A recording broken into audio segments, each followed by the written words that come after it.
ai khôi khung phong chết na lép cái ima lấy ai khôi na ngạc piro imagi mapari mamong ai khôi na wakhal tinana chất minh là nông mây cặp sân là yung mây thái bị là nupi angang là gram kia sát là lấy phần giáo phong phong đó là suy âm là thui bớt xe mà sĩ cái thui bớt thùng bốc sĩ có ai xuôi cái là lấy hai cái excuse đó bây giờ bỏ qua là lấy bác xe rule of law lấy tập lấy bác law hai bom lấy là đi legal consequence hai bom xuôi đó là lấy cái này either individual oil society oil government level oil government की मसीदे सिदा अखोई की public money में हमसे season ना रहे लगा अखोई public में हमने पी बट tax तो देगी मखोई से salary पी रहेगा तो लोग पी रहेगा मुझे government से सलाह रही है ना try बखोई ना कहीं को वांग नहीं अधूका मधु की public की money से मखोई ने नुआई ने साल का लई ब मखोई ना मुई मथौ दा सोवा सोवा में लई करे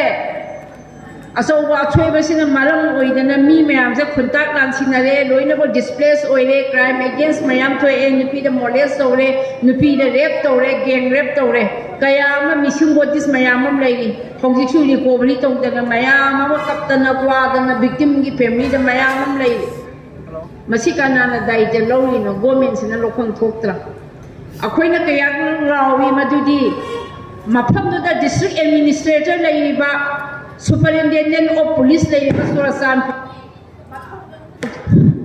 Toksada Bagi, Moi Matakari legal action low here. A pair start of Toktra Moigi Matakta Makoise, prosecutor Raga Makoise, accused in a doctor for Raga Moigi Matakta trials of Toktra Nasipa Wakai Mototi.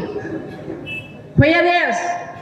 Maribang Sibagi the Matamatai Kubak the Happy Sunning I later, Imung later, Imung de Gitori Bangang, the Pamsasing, the Pimsasing Sinesida, Sibaki, the Koisala, and Lokun Naivan and the University that the Kuripang and a para of Makoita Kaisum and the Tame. See Yaning Bra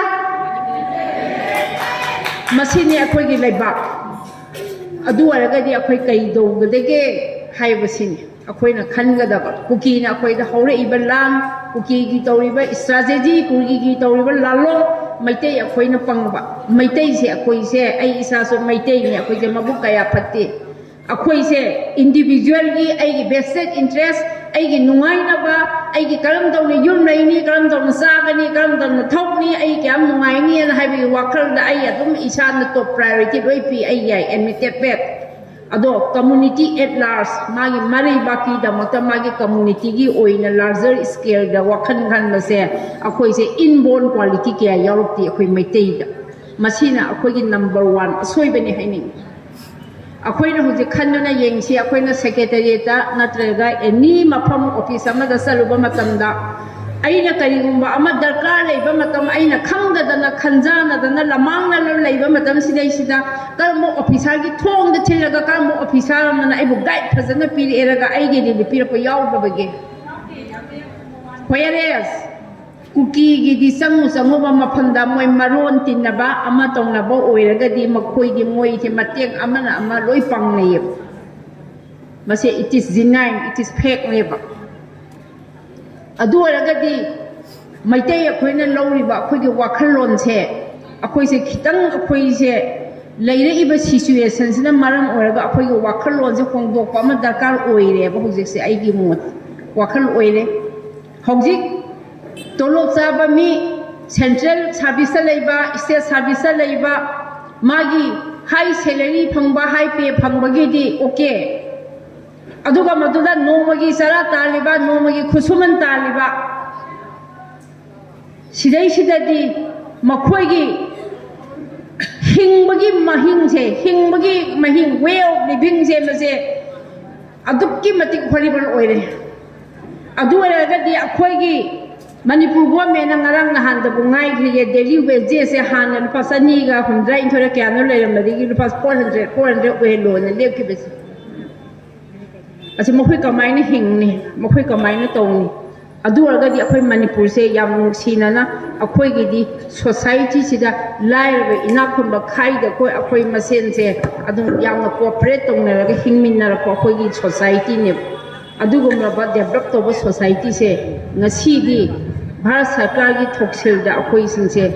ꯑꯋꯥꯡꯕ ꯊꯥꯛꯀꯤ ꯃꯤ ꯑꯅꯦꯝꯕ ꯊꯥꯛꯀꯤ ꯃꯤ ꯑꯅ ꯈꯥꯏꯗꯣꯛꯄꯁꯦ ꯑꯩꯈꯣꯏ ꯍꯧꯔꯛꯑꯕꯅꯦꯕ India government kari khali Manipur da mi sani siba mo kesu nasungde why because metro city amada slum area da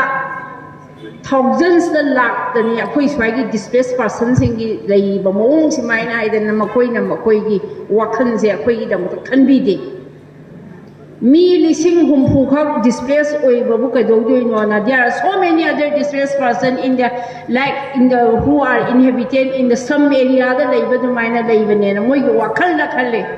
adu ba khoi maitei di kari khalli manipuri di kari khalli akhoi gi hingbagi life ki dignity amadi akhoi se well being oi bagi akhoi mioi ba se mioi ba amana phangba respect bebar akhoi pamna akhoi myam do madugi kangon salaga yamna ingna tapna art and culture do wang sports wang ga magi malamdangi amadi bharati da makta akhoi international level da kaya pu khaleraga developing oi bo wakhala khaleraga myamna decent oina leba society ne ba khoi adubu handaki laibak thibana handaki kuki gi lan chida akhoi asoba param phare aina sum khalle maitei di akhoi cha comfort zone da leithokrabani na comfort zone mane akhoi valley area da leire akhoi maitei se yum phana leitraga su ai singya da leire so na cha kanom da leire so haibi gi wakhalon na cha ga mapan da leire so akhoi se mahoksa na akhoi se yum da yam leining ba homesick yam oiba yum da so akhoi nungai na tumpham chappham leifam je akhoi semeraga masigi style da dum leirakpa pot ni na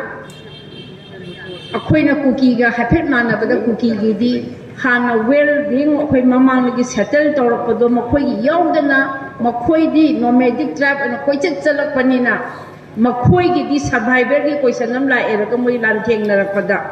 makhoi gi di apha phata sakhota ba moi khande moi di jele la su yum le so amhani